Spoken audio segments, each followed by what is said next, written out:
E aí, continuando, o Sidney Chalub, ele faz essa abordagem, né, desse episódio, e ele diz que a revolta da vacina, né, ele localiza essa resistência da população, né, dentro de uma resistência também cultural, intrínseco da própria existência daquela população. Né? Então a gente está falando aí da população que habitava os cortiços, né? Que eram lugares coletivos, de moradia coletiva, bem precarizados, né? Onde haveriam aí os maiores danos, né, em relação à epidemia, que a gente faz o paralelo hoje, né, com os nossos bairros mais periféricos e favelas, onde também vai haver, já está havendo, né, os maiores danos aí em relação ao Covid-19. E ele coloca essa revolta, né, dentro de um contexto de disputa de que projeto republicano seria encorpado a partir de então, né? Então a República tinha acabado de ser proclamada, né? Ela estava se consolidando aí um discurso sobre como seria essa República do Brasil, né?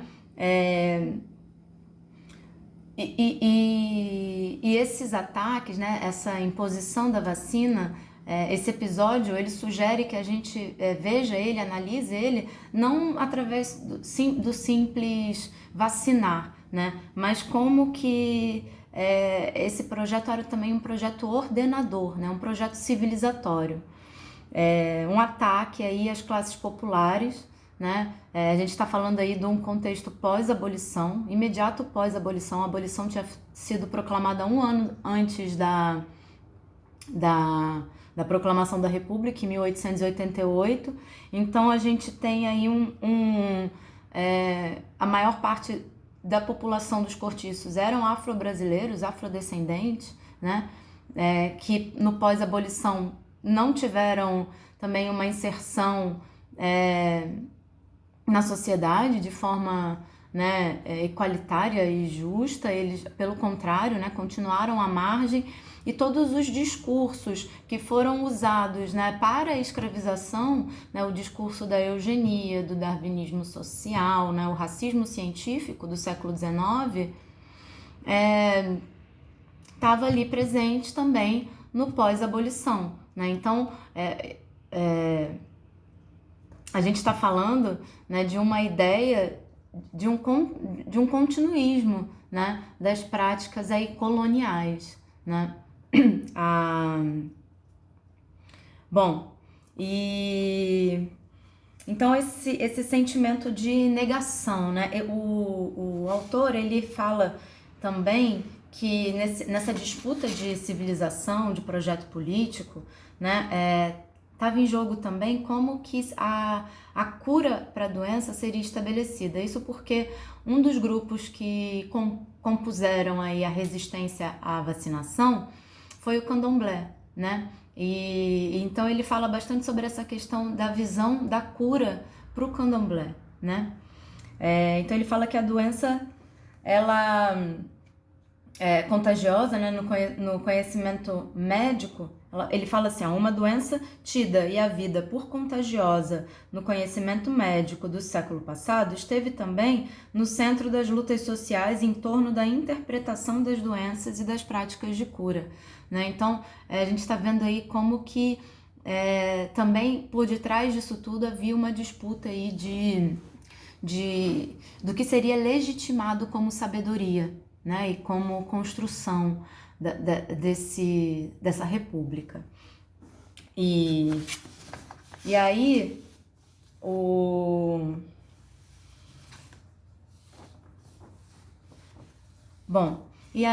é interessante a gente fazer.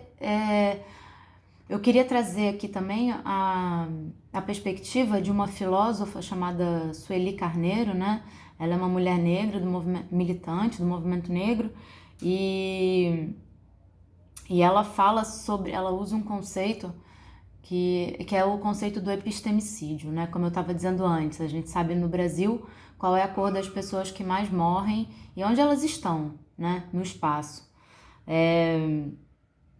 E ela vai dizer que a gente tem essa perpetuação aí do pensamento colonial, né, dessa ideia, como eu estava dizendo, da eugenia, de que a gente precisa melhorar a classe, né, essa ideia da miscigenação, né, durante muito tempo, uma das leituras da miscigenação foi essa, a gente vai embranquecendo até todo mundo ficar branco e livre das características mais ostensivas aí da negritude, né? Porque isso era sinônimo de coisa ruim, né? Existia de fato uma hierarquia racial, né?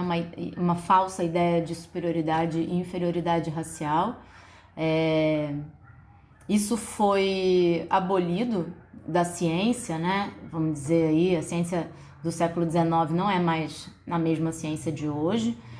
Mas esse pensamento ele perpetua, né? Então, por mais que a gente saiba hoje que biologicamente somos todos iguais, não temos diferenças entre raças biológicas, né? Do ponto de vista social, histórico, essas diferenças ainda estão presentes, né? E no Brasil, quanto mais características negroides você tiver, mais racismo você vai sofrer, né? Essa é a lei aí da proporção, né? Então,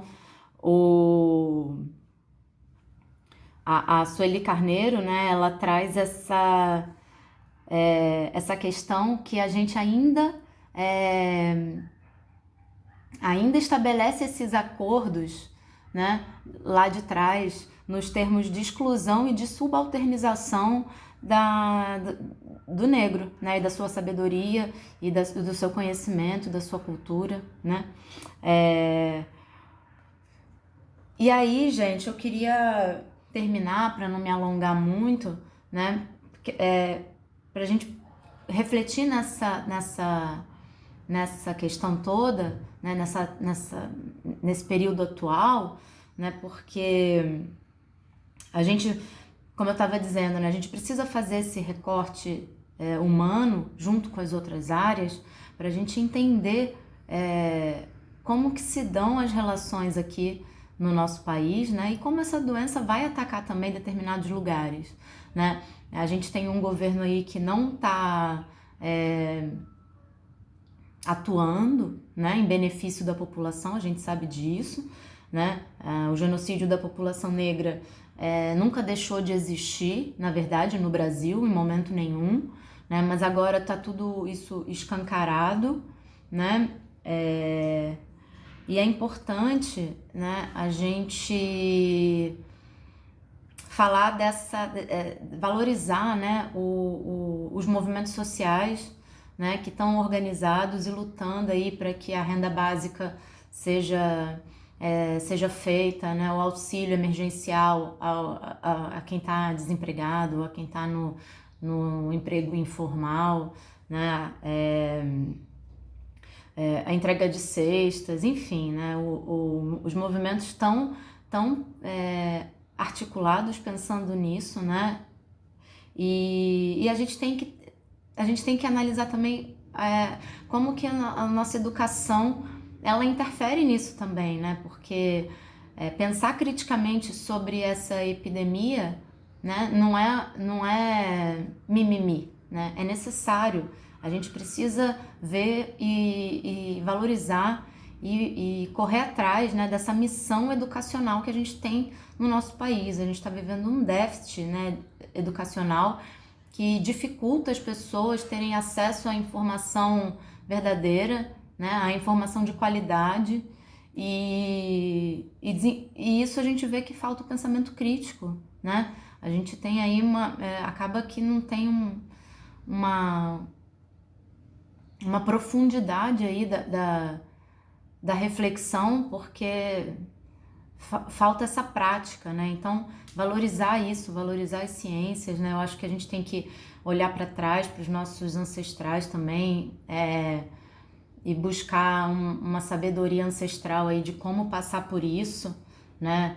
Através, né, da religião, das religiões, né? Da fé, enfim. Mas também reconhecer essa importância de se refletir sobre esse momento, né? Eu queria valorizar isso, né? Os movimentos negros, os movimentos sociais que estão organizados, né, fazendo muita coisa, a importância da gente refletir, né, socialmente, né, humanamente, junto com as outras áreas também, né? E a importância da gente se cuidar, né? Então, o que me assusta mais tá sendo essa questão dos cuidados, né? Então, acho que a gente precisa acirrar os cuidados agora, né? Não é mais uma questão de opinião, não pode ser uma questão de opinião. Eu sei que não é possível a gente combater 100%, né? Mas agora a gente precisa estar junto, né? Se organizar, cuidar dos nossos, para que a gente consiga aí controlar os danos, né? Pelo menos controlar os danos nessa situação caótica que a gente se encontra, né? Então, esse é o meu recado aí de hoje. Leiam, procurem saber, eu vou deixar as referências aqui. Esse livro do Sidney Chalhoub é muito legal. A entrevista dele também com a Átila vale a pena ver, tá muito bacana. E a gente vai seguindo aí, refletindo sobre tudo isso. Falou, galera. Um abraço.